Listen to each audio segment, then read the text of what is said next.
recording. Well, I mean, we are recording, but not like in the middle of like the important bits. What part of any of this show is important? I ask you. That's fair. That's fair. Sir. There is absolutely no part of this that has any relevance or impact on society as a whole or in any small way. It just is. It just is. It exists, period. Time to get your fix.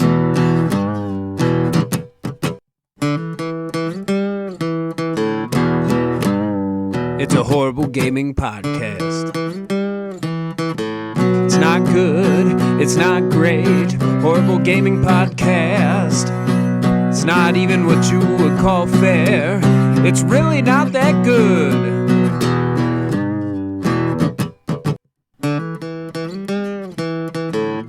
Horrible Gaming Podcast.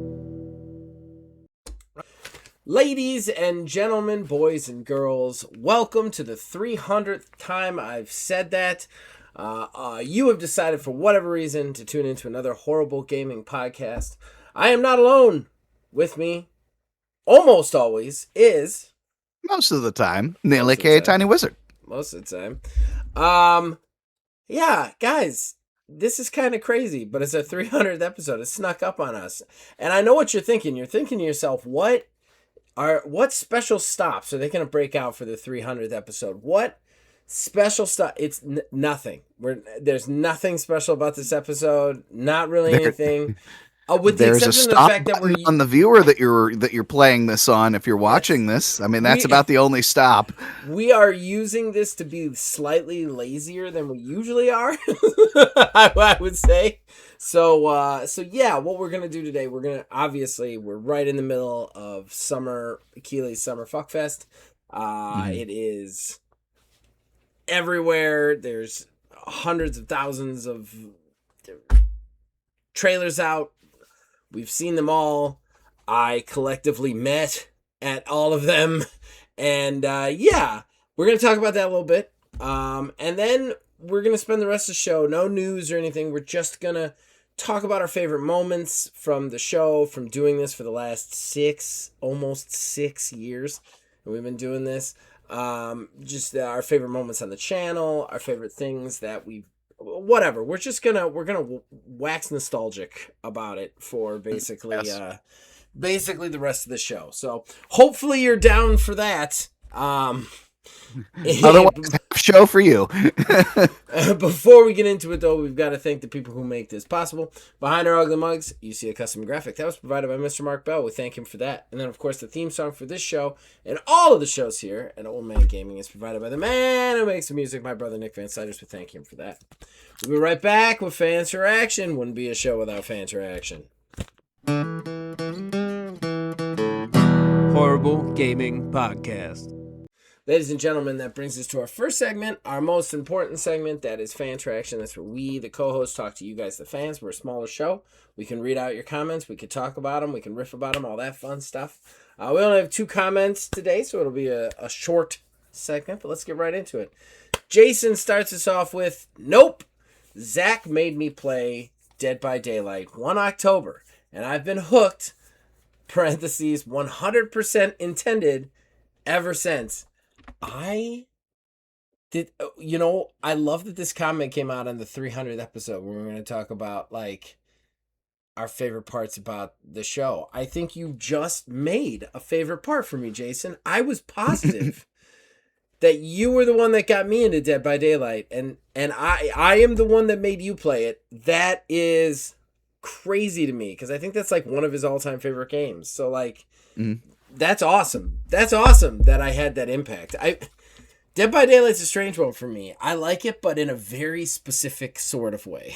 And that is one killer that I play specifically very well. And that's it. I don't want to be a survivor. I want to be on a team of survivors. I hate that shit. I hate trying to fix the generators. It drives me bonkers. That mini game drives me nuts. I hate it. I hate having to work with people. I want to be one killer. And that is the Dead Slinger, and I wanna shoot people with my harpoon gun, and it is my favorite thing to do in that game. Love that. But still, it is a really good game. I am so glad that you enjoy it, Jason. I'm glad that I had a part in that. That's really awesome.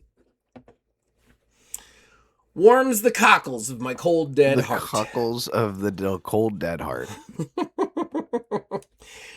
Moving on to William Hoon. Hi! Exclamation point. So, I don't have much to say this week, it seems. Already said my piece about GTA 6 on the last episode. Steam Deck is expensive. Man. Thanks for the show. Cheers. Hashtag GTA VI. So yeah, there's not a lot to talk about there. The Steam Deck is expensive. I mean, we are going to talk about this in our subject, I'm sure, but Xbox announced a new system, inexplicably, as part of their show today. So that was fun. Yeah, I don't know what that's going to cost. Maybe you have to give away your firstborn or cut off a piece of yourself and send it into Microsoft to clone you. I don't know. It's just a standard Series X in the clear green. Is it? I thought it was a souped up one. No, it's just for the 25th anniversary of Xbox. Oh, they had a whole bunch of stuff. Yeah, that's all it is. It's okay. A play on the original green there. How much more is that going to cost? Like, I don't think anything I said was wrong. I feel like it would be a huge slap in the face if they did charge even a dime more than what the standard version of that console was going to cost. I promise you that will cost more than the standard version of the console. I absolutely promise you. I promise you. It's actually kind of funny when we talk about cost, because a guy at work and I were talking the other day. It's like, I have never once experienced in my entire life buying consoles in a generation and they actually get more valuable as they get older. Yeah, no, it's never happened. It has never happened in the history of modern video games since the Nintendo Entertainment System has a console gotten more expensive over the course of its lifespan. It is madness. We live in a madness time. Well, that's it for fan interaction. I guess we're going to take a quick break and then talk about the shit show that is Keighley's Fuckfest. Well, at least in my opinion. I do believe, in fairness, I think Neil is very happy with some of the announcements. So he's going to be the one being more uplifting. I mean, as usual, he's going to be the ray of hope and sunshine. He's going to be the puppy dog at the window waiting for, the vet to come back, and he's never going to come back because he's dead. He died in Iraq or something. What a journey we went on there. Yeah, I took you on one. We've been on a journey, Neil. 300. Very much. And somehow you maintain your hope, and I have none of it. I have none of it to give. But it's true. It's such a change. It is wonderful that I come on the show every week, and you still have it. It gives me hope for myself. At least for a little. Just a little. All right, we'll take a quick break, and we'll be back with Neil's Great White Hope.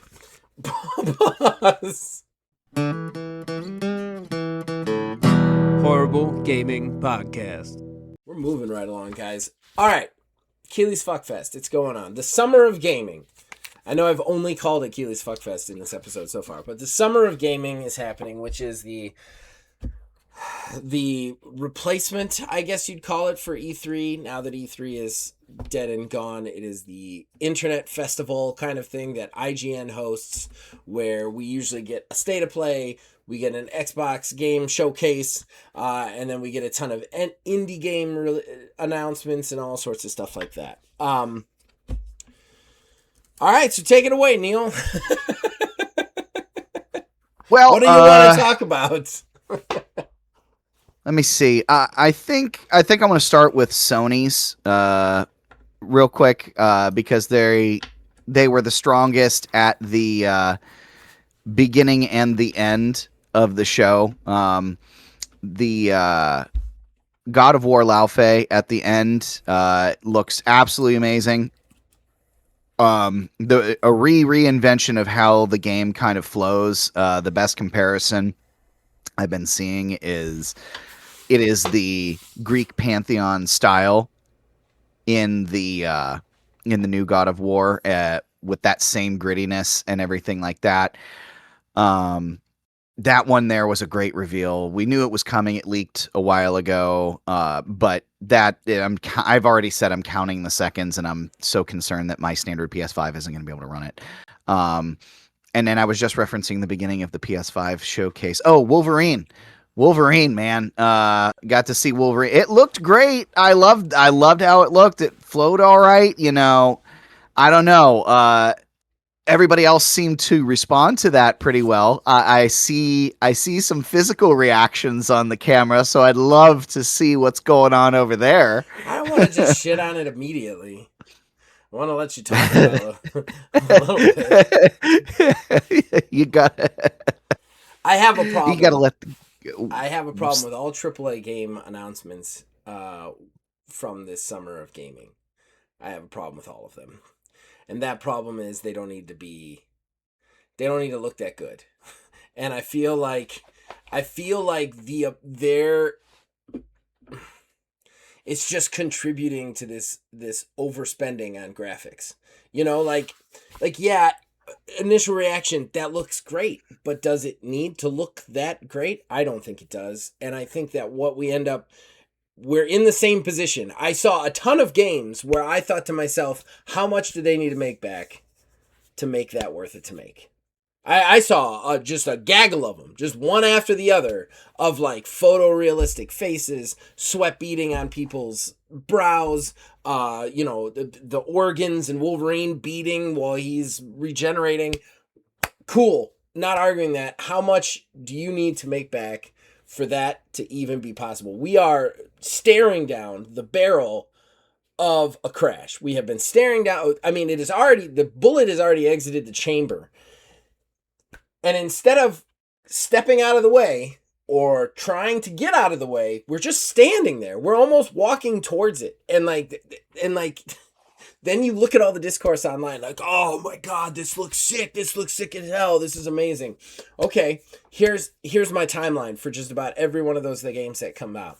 It comes out, people like it, it sells decent, then a bunch of people from that company get laid off because they do not have the money to explain why they spent so much on that game in the first place. We're seeing that across the board. And very few companies have been able to come out of that AAA without layoffs or cuts or something else. First Light has recently done it. More props to them. But in fairness, I think First Light uses a lot of tricks to get past what these games are not going to use tricks to do. And they're just going to do it. And I think that that's a problem for me. It's a huge, huge, huge problem for me. Yeah, I mean, I can see the concern because that's how everything has gone and how it's went so far. I mean, to be fair, it is a problem, and I guess the light. Wow, the light truly has died. Told you, man. I have a very cynical. I was really trying to get excited. I didn't watch the shows, but I watched all the trailers to all of the shows. And the other thing that I really didn't see. I hate to be so negative, but I'm being negative right now, and I hate to be this because I don't like to be this negative. But the one thing I didn't see is anything interesting or new. Like Wolverine heals. Okay, every game has healing. Every character in a video game has a healing factor. It's built into every fucking video game that's ever existed. The only difference is we get to see him heal on screen, which is a cool effect. But what is that game going to do differently from Spider-Man? What is that game going to do differently from any other action superhero 3D whatever? Nothing. Not a fucking thing. Same with everything else I saw. Lao Fei. Cool. Lao Fei. Cool. It's going to just be another God of War. And you're not showing me anything new or interesting. No new mechanics. No way of implementing anything new. Nothing new. You are just throwing the exact same shit against the wall while pouring the exact same shit amount of insane money into it and expecting something to be different this time around. And I don't see it. There's nothing here for me. When I look at these shows, the things that always stand out to me are the things that are like, this is different. this is doing something different. This is interesting. This maybe has a feature or a system in it that is creative and new, that's pushing gaming forward in some way. There's none of this. This is just literally a light show. And that's all I saw the entire time. And I am willing to admit, maybe I have just gotten too cynical. And that's possible. It's possible that my cynicism has just reached a fever pitch, because I didn't even get excited for the one thing that I was waiting for, which was State of Decay 3. I was curious about that. Yeah. It was absolutely the last thing I watched today was that trailer. I saw it in the overall kind of like IGN does these mishmashes of everything announced. And so like and they're really good videos. They're good videos to gauge what was shown there and then to go seek out the trailers that you want to see individually. I saw that was on there, so I went and I seeked out the trailer individually. Gameplay reveal, it said. Not gonna lie, didn't do a whole lot for me. And first of all, it looked a lot just like State of Decay 2 with better graphics, which actually would be good. I'd be all right with that. But there was a lot of little things in it that they didn't show enough of. The shooting seems a little bit too involved to work. Plus, State of Decay 2 was a great game, but it was incredibly buggy when it came out. Incredibly buggy. So now you've added all these extra ways to shoot, which, let's face it, the quicker the action is, the more bugs you're going to get, and the more nasty the bugs you're going to get when you get stuff like that.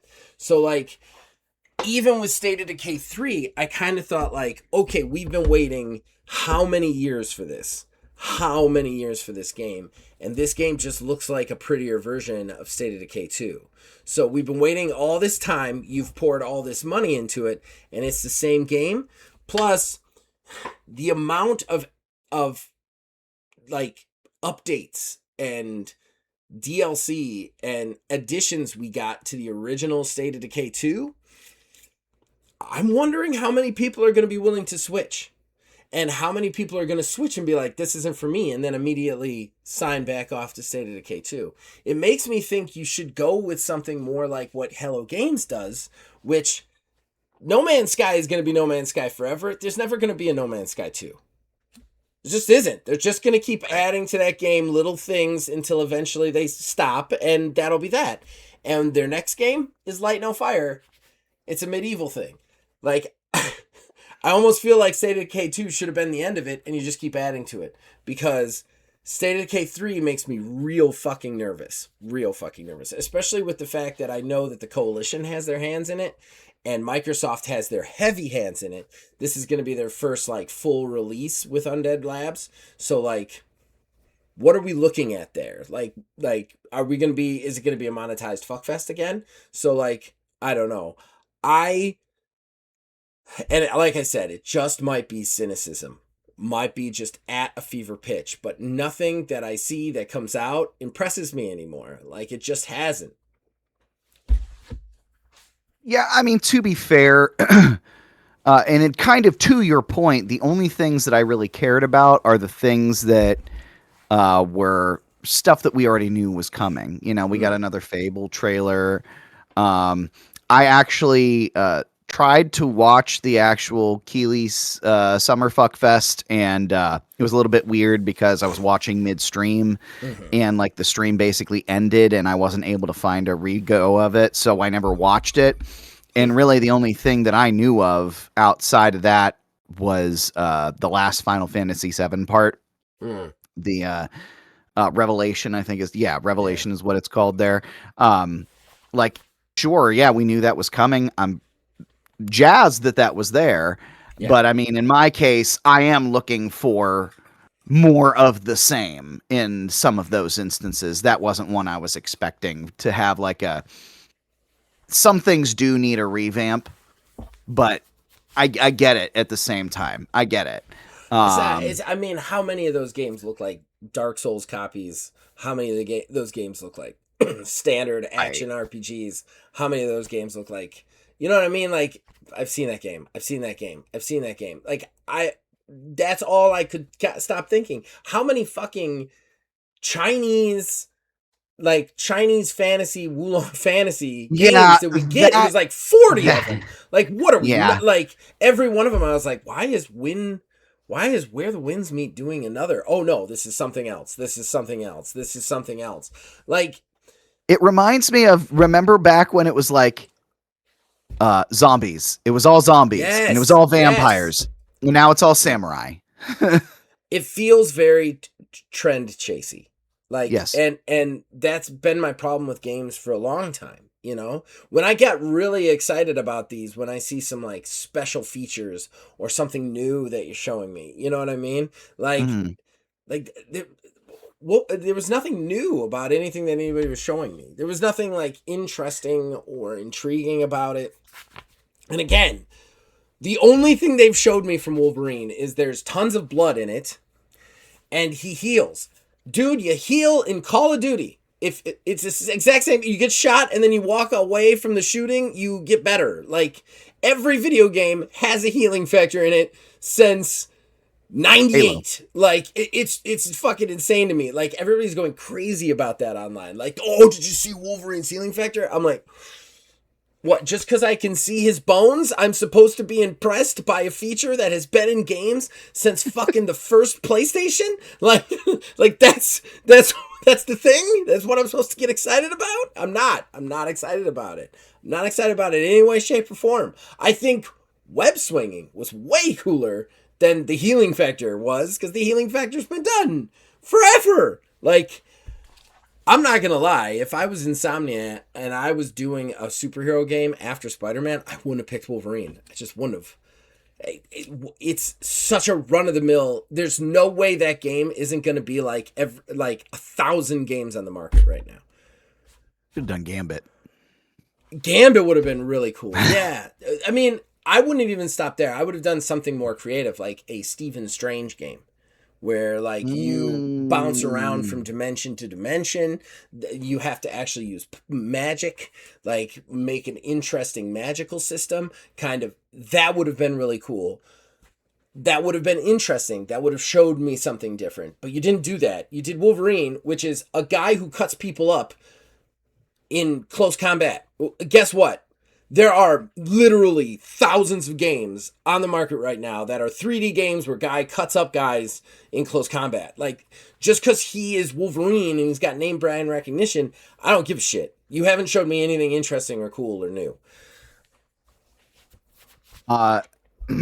You know, one thing that I did kind of feel like when I did watch Microsoft, Microsoft's full conference today. Their show was so weird because they opened strong with E-Day, which we all knew was going to happen. Yeah. But all of the stuff that everybody was like, okay, we want to see that here. It was literally like Halo, Fable, another expansion for Fallout 76. There was the E-Day thing, like all loaded right out of the front there. Yeah. It really left me wondering, what could they have left?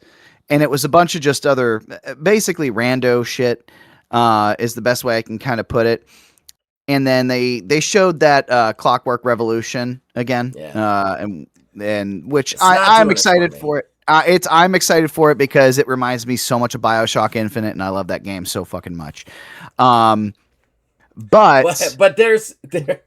therein lies the problem, though. You see, you just basically made an example of what I'm saying. Like, you're like, I'm really excited for that game because it looks like BioShock Infinite. I'm going to get excited for a game that doesn't look like another game. Like, that's what's going to get me going. And everything here looked like something else. This was a good gaming show from fucking 8 years ago. Like, that's how I felt. Like, now I feel like we need something different here. We need a different direction. We need something new because it's not doing it for me. The other thing I don't like, and this is a little personal. So everybody is not going to have a problem with this. I'm going to have a problem with this. But one thing I noticed with First Light is the settings don't go low enough for it to be truly working on my computer. It worked. I got it to work. I got to the ending. It was a very good game. but it always said your VRAM is like we're using way too much VRAM, like always. And I couldn't set the settings any lower, which I didn't think was right because why can't I? Like it still looks beautiful. Why can't I lower the shit so that it looks a little bit less beautiful and I get some VRAM back? That's the whole point of PC stuff. And that has made me a little bit afraid that basically game companies have stopped caring about allowing you to angle your graphics down. And if they've stopped caring about allowing you to angle your graphics down, because here's the thing. They want you to buy the new hardware, and you don't actually need to buy the new hardware. You don't need to. You don't need to buy the new graphics card. Like, it can run what is out there. The problem is, I feel like they're going to start making it so that the game itself natively locks you from going that low. And because the game natively locks you from going that low, you will be forced to buy it, even though you don't need to. And that, I saw a lot of the writing on that wall. And I don't like that. I don't like that at all. I feel like they are basically putting a gun to my head. Like, buy the new graphics card or we're going to go out of business. Like, that's what I felt like was happening there. In addition to that, there was another point I was going to make. I feel like I lost it. I feel like I went too hard on the graphics card thing and forgot what I was going to say. The self-reflection upon the rant is wonderful. Right. There was another point I was going to make. And the other thing is, I saw a lot of sometime in 2027 at the very end of those trailers. And you and I both know those aren't actual trailers. Like, I do not believe you. I don't believe you. There was a lot of sometime in 2027, which really means sometime in the future, maybe, unless we shutter the company. Like, they said, well, definitely not tomorrow or not today. Right. So, like, I don't know. There was a lot of, I don't know. There's too much subtext for me to get on board with this summer show, I guess. Yeah, I get it. But I mean, it was overall, outside of the fabled Nintendo one that's going to happen at some point here, this coming week, I've heard on the 9th was what I've seen all the rumblings online. But we've basically got confirmation of what's going to be at it based on a bunch of leaks that have already come out and mostly been proven true anyways. So probably an Ocarina of Time remake will be announced because Star Fox was already announced officially. There was something else too. There's even talk already of Metroid Prime 5 I just saw today. Yeah, absolutely. They did that with Prime 1 to Prime 2, so who knows? But yeah, overall, the show was okay. It's fine. I mean, I think I've talked you out of a great. No. Because I think I've destroyed your hope a little bit. No, here's what happened. Because I was so hyped, because when that God of War Laufey trailer came out, I watched it twice. I watched it once in the actual stream, and later on, like 3 hours later, I watched it all again. Because I enjoyed that so much. I mean, that one game is a very high, but it can't make my whole experience. You know, Wolverine was pretty solid too and is a great looking game, but 2 games in one single show is not necessarily the most glowing of recommendations and reviews. No, and I don't understand the Until Dawn sequel. I thought that was all part of something else anyway. I don't know why that's getting a sequel. And then there was a couple other things that, like, the Sony, those 2 games were why everybody was getting worked up over Sony, definitely. I think with the other stuff, like I said, the coolest things that I saw in the whole summer of gaming was the next thing coming from Grounded 2, which I think they're actually doing interesting stuff there. And there was this really cool indie darling game that is trying to make a JRPG. Like a love letter to JRPG, so it's this really cool stylized graphics with like old retro. That looked really cool to me. And then this incredibly indie game called what's it called? something like Fantasy World Simulator or something, where you literally like it's extremely low res retro graphics, but you draw the entire map of a world, put cities on it, add people to it, and then literally just watch your world change. Like you can add heroes to it and stuff, and they'll go to war with each other, and you just kind of like get to watch it play out. That is interesting. Cool. That's really cool. That piques my interest. I like because that's just different. Like it's almost like RimWorld, but on like a very big scale, and just looked really cool to me.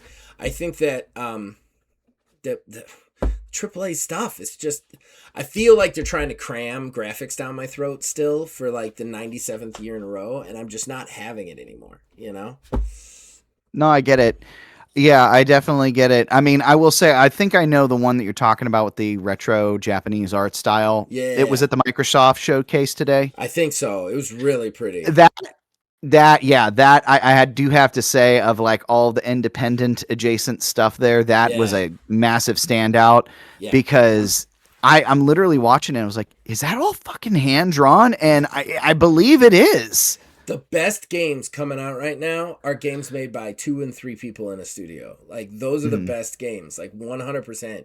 Like of all the games that I'm playing right now, the games that stand the test of time are these little dinky nothing games, you know? And like, I don't know. All right. Do you want to go to some more fun?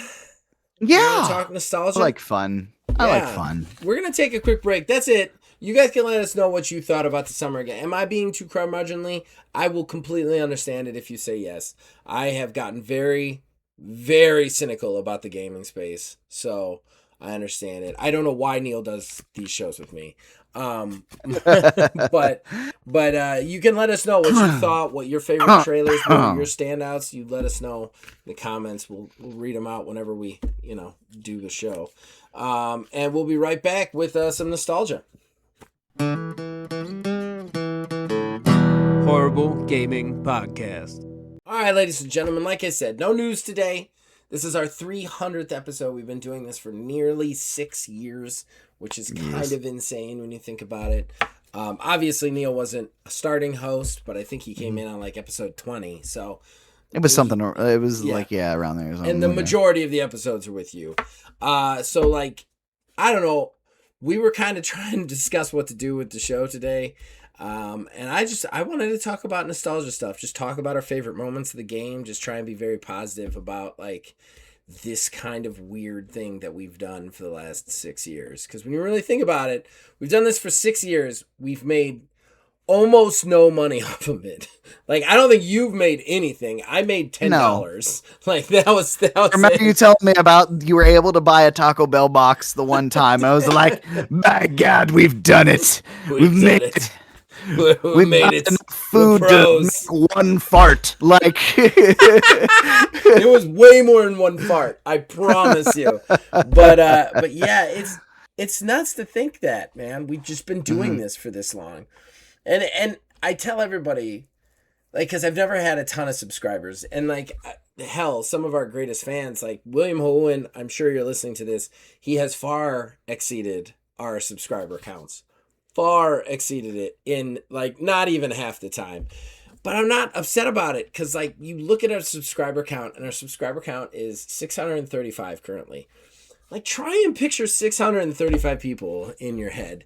Like put them in a room. They wouldn't fit in my house. Like I couldn't get 635 people in my house. Like it's crazy to think about that many people were at least for a second motivated to hit subscribe. And not to go back and unsubscribe. At least motivated. That's motivated enough. Think about that. Second.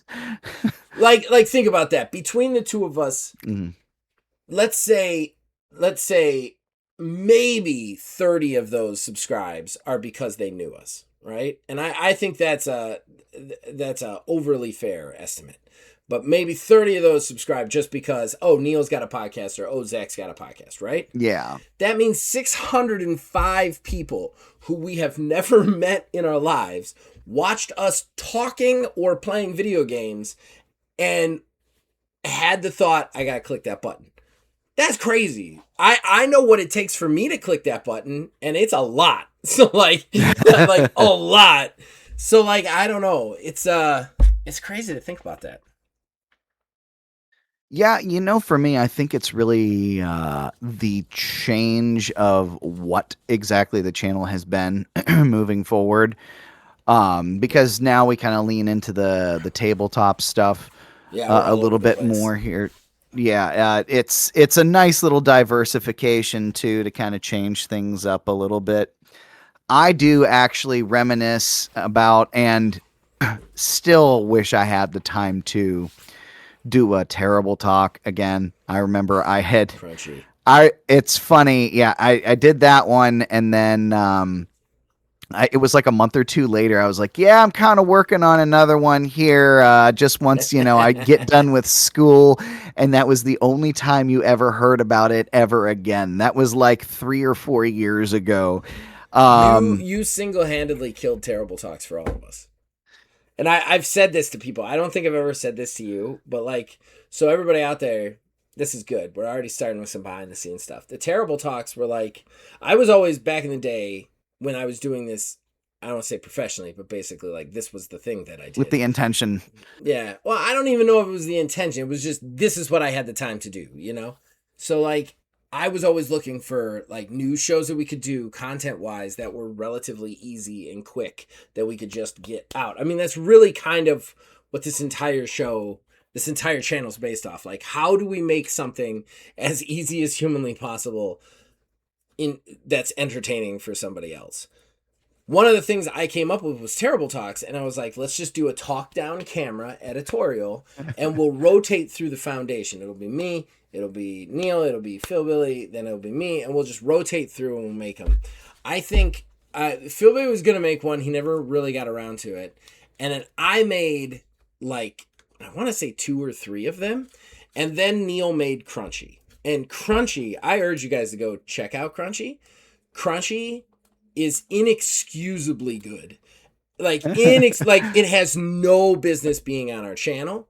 It shouldn't be here. Like, Neil obviously spent way too much fucking time on it, which single-handedly was his greatest downfall, because nobody wanted to do a Terrible Talk after it, because nobody's going to be able to be like, my Terrible Talks were badly lit in the basement, propped on some books, me just talking to the camera.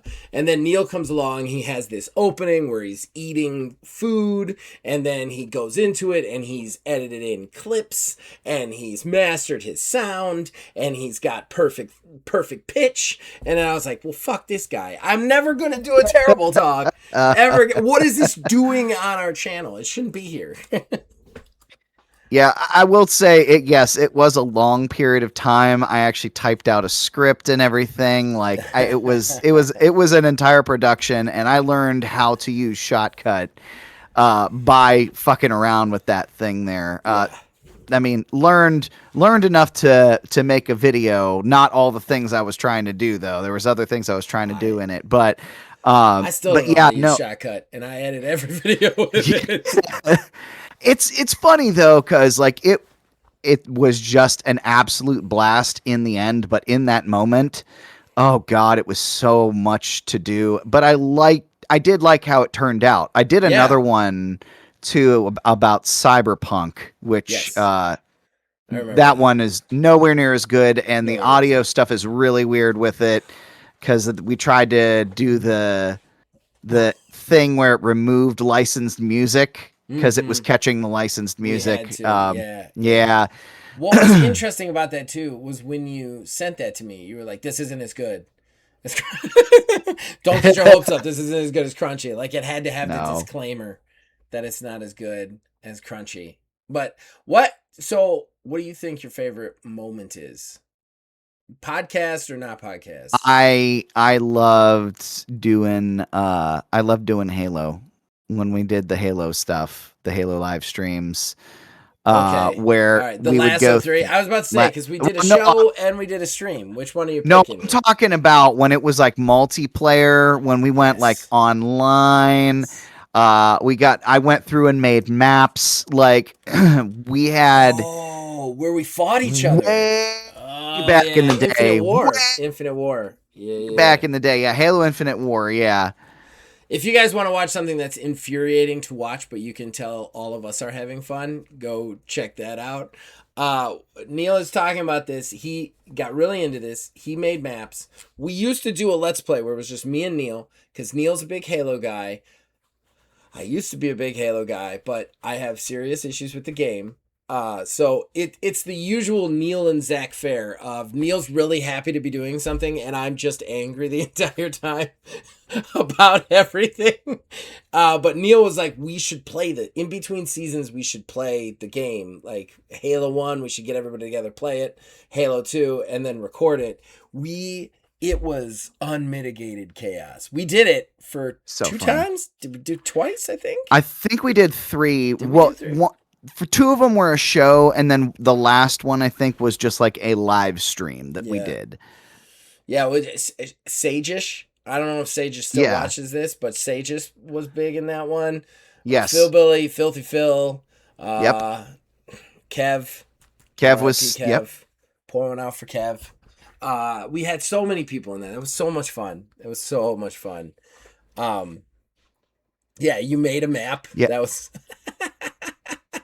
so I mean, what about you couldn't die in the water, remember?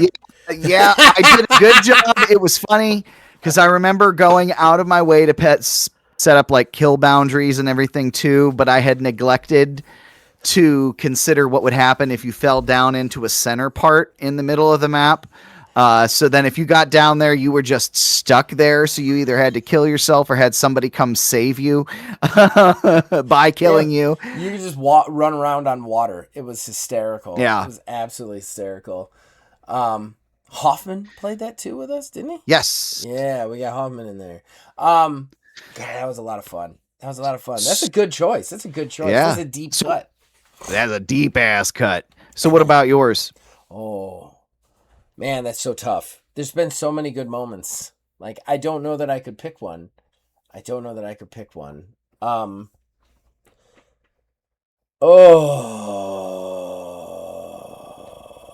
that's impossible for me. It's impossible. I know I asked you the question. Now I can't answer it. I don't know. You want, go ahead.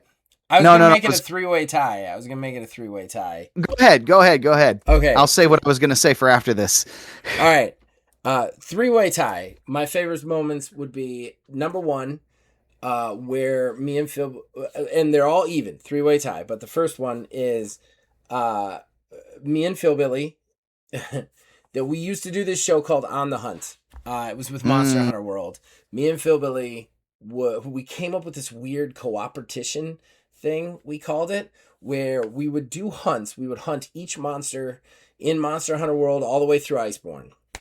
And the idea was that we would make a build, both of us would make a build, and then I think it was only high ranking, so we could actually make builds.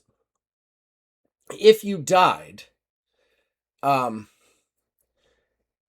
if you died 3 times at any point in time, you would have to undergo this crazy gauntlet thing where you would have to go into a free roam, and then your partner would have to pick from one of the monsters that randomly sparked there, and you would have to go fight that monster on your own, even though it would have been spec'd for both of you. And if you couldn't kill the monster, you would lose the ability to run your build. You'd have to build a whole nother build for your character. It's like a Nuzlocke situation. Yes, it was very cool, and I actually credit Philbilly for coming up with most of it. But it was very cool how it ended up working out, because I don't think you could even do that in newer Monster Hunter games. But I'm getting way off the track. In this show, each episode was us hunting a monster. And there's one episode, and every episode is named after the monster in their like street term, because like they'll have these names like Toby Kadachi, but everybody just calls it the electric flying squirrel, so like that's what I would name them. This episode is specifically called 52 Seconds. I remember this one. I remember when this happened, you were so hype about this. It was amazing. Me and Phil, and it's a long episode. So one thing you need to know about Monster Hunter is you have 60 minutes on any given specific hunt to kill the monster. If you don't, you time out. You failed, the monster gets away, you're done. So there is an incredibly frustrating monster called the Kishore. I can never pronounce it. It's like Kushala Diora. And it's this wind dragon that makes it really hard for you to hit them. Me and Phil went in there with builds that probably weren't optimized to fight him very well. And 60 minutes. So it's this really long, incredibly infuriating fight where we can barely get our hands on this guy. And it's just, we're fighting. And he keeps getting away and he keeps running to a different spot and we can't get him. And we're counting down and like, they'll start to be, it's not a full ticker, but every so often it'll be like 10 minutes left, 5 minutes left. And then it'll just go away, you know? And we get to 1 minute and we literally lay out a bunch of bombs and we're running as fast as we can. We're just laying out bombs. And then I'm like, Phil, just hit him. Phil Billy hits him, blows up. It doesn't die. It roars at us. We're both frozen for a second. Then we go into attack and it dies. We lost our mind. The reason it's called 52 seconds is we have 52 seconds left before it would have timed out. We killed him with 52 seconds on the clock. That was a really good moment for me. Number 2, Lasso 3. I'm glad you didn't pick it so I could pick it. Specifically, Doug. Doug the Grunt. Guys, there are these series of streams, and they are not always the best. Just keep that in mind. Where myself, Neil, and Neil's lovely wife, Kayla, we all play Halo together. Whenever we get together, it is, I think, comedy gold. I like using it to go to sleep sometimes. Like, I love rewatching the three of us stuff. I don't know. I feel like we were drunk or something. And we ended up going down this hole of like, there was a grunt and we gave him a name and then he was a cult leader and I kept doing a voice. It was something like, Doug's coming for you, the cult of Doug, yes, or something like that. Like, Kayla was like peeing herself. She was laughing so hard. I don't think I've ever had so much fun doing a stream. Like, it was just the most, like, my face hurt. I had been laughing so hard from that one. I actually think she would probably agree that that's one of her favorite things too, because when we were watching the Microsoft showcase today, the Halo thing came on and there were grunts and she went, Doug's. Like, Doug's. I think it every time. I don't even look at them as grunts anymore. I'm like, Doug's, Cult of Doug. Yeah. And then the final one would be all the like friends I've made. Like, what's crazy to me about this channel, and I know this isn't like a moment. I guess we were looking for a moment, but what's crazy to me is the amount of people that I've met from doing this that I would have never met ever before. And the amount of them that have become super close to me because I'm doing this and I've never met them before. Like, it's insane. Like, I would consider, like, Wizards Respite one of my closest friends now. He lives in Austin. I've never met him. Jason, William Huen, extremely close friends. Canada, and Jason lives in the middle of the woods. I don't know. Jason lives on a compound somewhere. And that's not an insult to Jason. That's just how Jason rolls. But like, close friends. Rain Dance Danny and Tony Shakespeare. British, like, from the actual United Kingdom. We played with them. I think Danny played Halo with us at some point. I believe so. Yeah, like, it's crazy how many people I've met through this that I just would have never had experience with. I would have never gotten to know. And it's just been such a positive experience. Yeah, it's definitely like that. I would say that's a pretty high point too, you know, just meeting people, like you said, that you never, you know, would have been and introduced to before in our game sessions, you know, like going through Ordo Scriptorium and everything else that we've done with that there too has been absolutely wonderful. Yeah. You know, there is one thing though that it's actually kind of funny to look back on. I think I've told you this before. There was only one thing that I loathed doing on this show. Oh, I'm excited. Minecraft Dungeons. I hated that shit so much, man. I hated that game so much. I don't think you were alone. I don't think you were alone, man. I don't think either of us wanted to do it necessarily. I don't think any of it, because Phil was playing with us too. Yeah, I didn't hate it. I don't think Phil liked it at all. I think you and Phil were in the I don't want to fucking touch this game sort of camp. I think that was me and Logan were like enjoying that at least slightly, and you guys were like, no, fuck this, no. Yeah, that was rough. Those are rough playthroughs, honestly. I feel like we never really got more argumentative than those playthroughs. Yeah.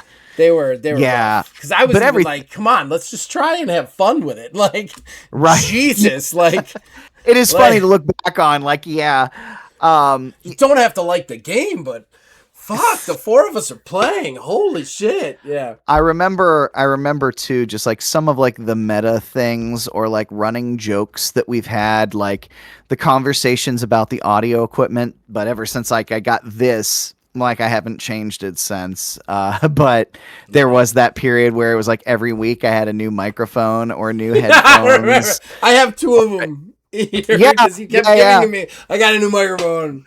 Here's a new one. The fuck text. The what? The fuck text. The fuck text. Yep, the fuck text. Yes. Haven't had one of those in a long time, but that's damn, I remember give a shit anymore. Like I remember the back to back. I remember the back to back recording. There was the one. If I remember correctly, there was actually two separate. One that we recorded a whole podcast, and then we had to re-record the same podcast that night. Yes. And then there was one where we had recorded a whole podcast, and the next day had to re-record the entire podcast. Yes. The one where we had to record a podcast and then record the exact same podcast, like it wasn't even that night. It was like 10 minutes later. It was like we recorded it, and then it was like. It didn't take. All right, let's record it again. And then you have another 2 hours free. That episode is literally called Dumpster Fire the Podcast, I think. Something along those lines. I think so, yeah. Dumpster Fire in the title. Yeah. I don't do it anymore because, like, I've gotten to a point where, like, look, we've got the people that are going to watch us and enjoy us. And, like, I don't think those people need content every day. Like... That was something else that, like, over the course of 6 years, like, there was a point where it was absolutely a mission of mine to have at least one piece of content fresh on the channel every day. And for, I think, like, 2 years, like, there was every day, there was a review, a let's play, something coming out on a music video, something coming out on the channel. And, then I went back to work, and it's gotten to a point where it's like, we definitely have weekly stuff.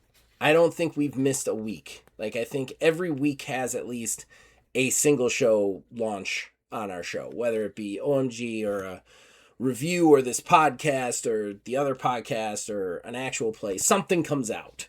But, like, it's less about, like, every day and more about, just doing what we want to do with it, Yeah, and I honestly think that this show improved a whole hell of a lot more when we started not giving a shit, like, overall. Yeah, I mean, I don't love the fact that we don't get it out every week. Not because I never necessarily want to go back to that. Just because I liked that, this is where we are. The other thing is, too, we do have at least a couple of fans that are, like, diehard, listen to us every week. They use this to get through work. There's another weird part to doing this, and I don't think, and this isn't a shot at either you or Phil, Billy, or Logan, I don't think any of you guys... I know what you're about to say. Maybe. I think I know what you're about to say. Go ahead, say it. I don't think any of you guys really felt it because of the fact that you're just part of the shows. You're not necessarily part of this part of it. But like the other part of it is you get to a place where you feel like you're letting people down when you're not putting stuff out. And like you get to a point where you're like, these are my fans. They're not just my fans. They came here to give me their time. I have to give them something. And like it took me a really long time to realize I have to give them something. I don't have to give them everything. And they don't want everything. They're not asking for everything. They just want their show every so often, you know? Like, I got to a point where it's like, well, if I don't get this review out, people will be upset with me. Or I don't get this podcast out, people will be like, how am I going to get through work? Like, that got really hard because I know I don't sound that way on the podcast. I'm very people pleasy. Like, I don't like it when people are mad at me. I don't like the idea of people being mad at me. And like the idea that the entire internet would be mad at me because I didn't fucking do a shitty review about No Man's Sky, like, is insane, you know? But there it were gets in your there were some times that I like had some legitimate concern, like that there was that this became somewhat of an albatross. It did. And it wasn't, I would never quit it, but like, the other thing is no one sees it. Like, no one can see it. Like, even like your closest loved ones. Like, I can go up and complain to my wife all day about doing this. She's going to look at me and she'll be supportive. But at the same time, I know in her head, she's like, just don't do it. It's a stupid internet show. You know, like it's so hard from this spot in the podcasting to explain it to anybody and feel like they understand what you're going through. I know that seems kind of egotistical. I don't mean it that way. It's just like, so you have this albatross, but you also have no way to even talk to anybody about it, you know, because anybody you talk to is going to look at you like you're a fucking insane person, you know? I don't know. It's weird, but I definitely feel like we found a much better work-life balance with this. Oh, yes. Over the course of the years to the point where we can keep doing it. Honestly, the thing that I was afraid we'd lose is one of my favorite parts of this channel, and that's the Horrible Game Awards.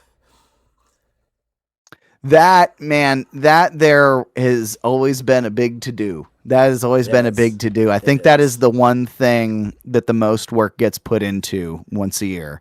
And like, you talk about the feeling like I let people down. I almost vomited when I made the decision to not have guest stars on that first year. I don't think it was last year. I think it was the year before that when I first started going back to work. No, yeah. It was this year. It was this year. I think it was this year, yeah. I was like, we're not doing guest stars. We're just doing the Horrible Game Awards, and that'll be that. I like gave myself an ulcer about it. Like, I was like, people are going to be pissed that they're not going to get on, and they're not going to be able to announce their games. They're not going to be able to like do nominations. Like, I felt legitimately like shit. Like, I was going to start vomiting just because like I felt like I was letting so many people down, because it was such a thing that like our fans got to come on. But like, what people don't understand is, for me to do it that way, it literally requires me to be free anytime ever to record these sections of the show and then do this massive editing of it all together where it makes sense. It's not that hard when you're only working 2 days a week. When you're working 5 days a week, it's different, you know? Mm-hmm. Yeah, I remember too. It was just like, even with Phil and I being on call with it, like, hey, guess what? We're doing a record now. You got 10 minutes? Cool. If not, totally cool. I gotta do it. Like, and even still just wrangling the three of us together to get that lined up is even tough sometimes, man. Like, it is a lot of work goes into that, and a lot of effort goes into that. The voting process, the tallying process. You have all the trailer thing that you put together too with all that. There's so much that goes into that process. It always takes me so long to do, but God, I love those. Sometimes I'll go back and watch them. There's some of my favorite videos that I've ever edited, because it's always to like one of my brother's songs, and it makes us look so official, and I love those videos so much, but they are so fucking hard to do. Especially since half the time nobody nominates the games that I've played, so I have to go find footage of that shit. And Oh man. like last year, Claire Obscure got nominated like 6 times. I'm like, fuck me, I'm never gonna play that game. I have to go watch footage, and then the real hard parts of that is when you have to do the voice stuff, because I try and make it so that in that video, everything you need as a voter is like there, at least a little bit, you know? So like when you get to the music and the soundtrack stuff, my brother's song cuts out and you hear a little snippet, something I think is a really good push forward of what that soundtrack is, right?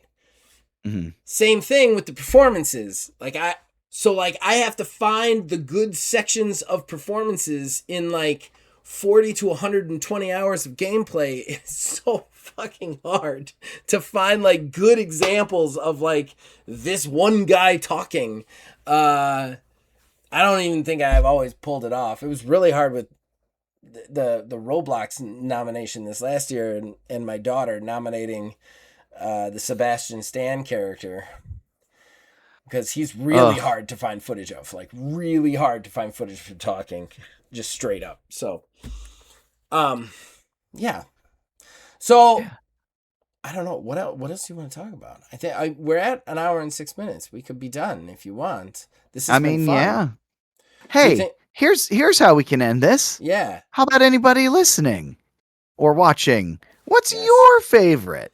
Yes, definitely. What is your favorite moment in the last 6 years? Doesn't even have to be on this show. It could be anything that you watch on this channel. I would love to hear from you 100%. I don't know how much Phil Billy listens to this anymore. Phil Billy, if you're listening to this right now, I want to hear from you too. And I would absolutely love to find out if it is or isn't the time we did an entire episode with Southern accents. I forgot about that when you did Borderlands. Yeah, I think that show was our first Let's Play ever. I believe. And that was me and Phil Billy. And the amount of silliness that went into me fucking putting that show together was ridiculous anyway. Like back then I recorded on my phone, so I had to build this tower of like furniture and boxes next to my I remember chair that. to put it next to me so that I could record my audio. And then Phil would have to do the same thing in some way, send me his audio. I would have to link the audios up to, because you can actually go back and watch them, and sometimes I didn't do the best job. And like we're talking about something that happened like 5 minutes ago. like it's not always best. But yeah, there's an episode in that where we just decided, like I challenged him to talk like this for the entire episode. So we just, for I think it's 27 straight minutes, everything we said we talked in this voice. It's ridiculous. It almost felt weirdly racist against like it got bad. I remember that, yes. Yes. Any other things you want to close on that you want to talk about? Nah, I think that's about it. How about every time I killed you in Halo Infinite War or Halo Infinite Road? Oh God, yeah. Yeah, those were good. Just the spontaneous out of the blue kill each other's. Yes. Yeah. There's so many moments where it's like, no.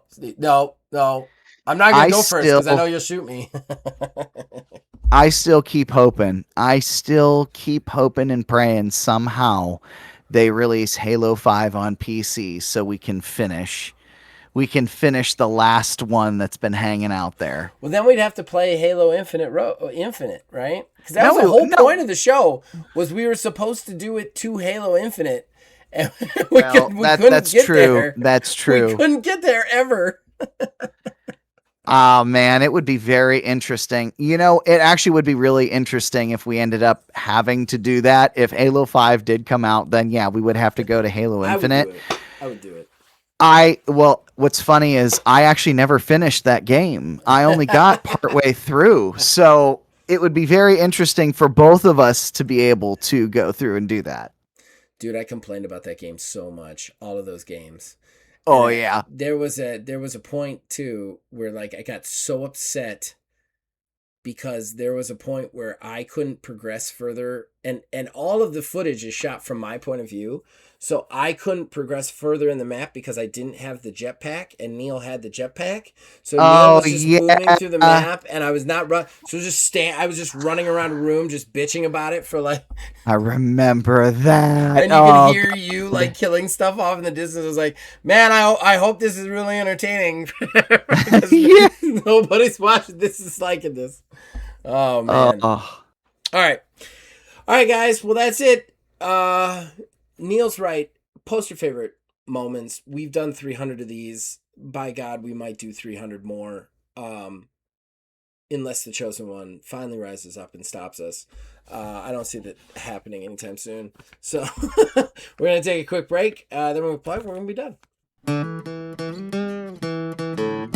Horrible Gaming Podcast. Oh, it may have thought that it was just noise, which, to be fair, it was probably right. Okay. All right. That's just about all that comes out of my mouth is just noise. It's not even words. That's how I roll. It's definitely all noise. Mine's just loud. All right. Let's do our plugs. Going in 3, 2, 1. Ladies and gentlemen, it brings us to the end of the show. And the shameless self-promotion that comes with it. Neil, what would you like to plug? Well, as we mentioned before here, we did finish the last hunt here on Ordo Scriptorum. That's getting thrown together here at some point to be released. And then from there, as long as the stars maintain aligned, we should have a BG3L3 coming up here this week. That will be wonderful. That will be absolutely wonderful. And actually, if the cards are played right, I won't have to resubscribe to PlayStation Plus until we have the next one on the books because I canceled my membership because I realized I'm still paying for it. And I was like, wait, shit. I canceled it. Yeah, I canceled it earlier in the month, but I can't remember last month rather, but I can't remember when it was that I canceled it. Oh, wow. So it's going to run out here soon. I just don't know what day. So hopefully I get right under the wire. Yeah, fingers crossed. Fingers crossed. Everybody needs to make sure it's updated. We can't miss that window. I would love to. Yeah. Oh, thank God you said that. I'm looking forward to getting a couple more episodes of that out. On the TTRPG side, Ordo Scriptorium has finished, and the first episode will be in the wild. When you guys are listening to this, it will have come out on the 8th, which will be 2 days prior to this. Please go listen to it. It's really good. I'm very proud of that actual play and very much looking forward to the rest of it coming out. Other than that, there's some reviews, there's some specials going around. Check those out. There's this podcast, and more BG3L3. It's always a good thing, right? Mm-hmm. And you guys can check out everything this channel has to offer. You can join our Discord, links in the description below. Comment below, we'll read it out. Let us know what you like about the show. Let us know what you don't, and we will see you guys next time. Because as long as you keep watching and listening, we'll keep making them. See you guys next time. Pause. Why do you do this show with me, man? Like, I can't, like, you show up and you're always, it's like, you're bright and happy. And I'm just like, I'm sitting there like chain smoking with stubble and like a beer in my hand and be like, what are you laughing about? Like, I feel like we are in a weird abusive relationship. We're like, you're the sweet one and you keep coming back for me to tell you all your ideas are wrong. That is a very interesting way to look at it. It's a cynical way to look at it, I guess. But kind of on brand at this point. No, like, I don't know, man. This shit's fun. This shit's great. It is fun. I do have fun doing it. I'm always afraid, though, that my cynicism's going to go too far. Well, I'll be like 2 or 3 minutes into a rant. I'll be like, like, I'll just start to hear myself outside my body. I'm like, oh, this is like, I'm secreting black oil from my mouth right now. What's actually kind of funny is it's weird because the only way I can describe it is I kind of like being upset or angry about the things that I like. But hear me out. Okay. Hear me out. it reaffirms my care for the thing. Okay. It's an interesting theory. Yeah, that's where I'm coming from with it. So when I'm like even looking at the most worst negative shit, and it's like one of those like really good friends who fucking yells at you. It's like, I do this because I care about you, motherfucker. Like that sort of thing. Okay. All right. That is a really weird way to look at it. That's actually kind of slightly darker than the ways I look at it. Yeah, I want to hate it because if I hate it, I know I liked it at some point. That's fair. At some point, there was care.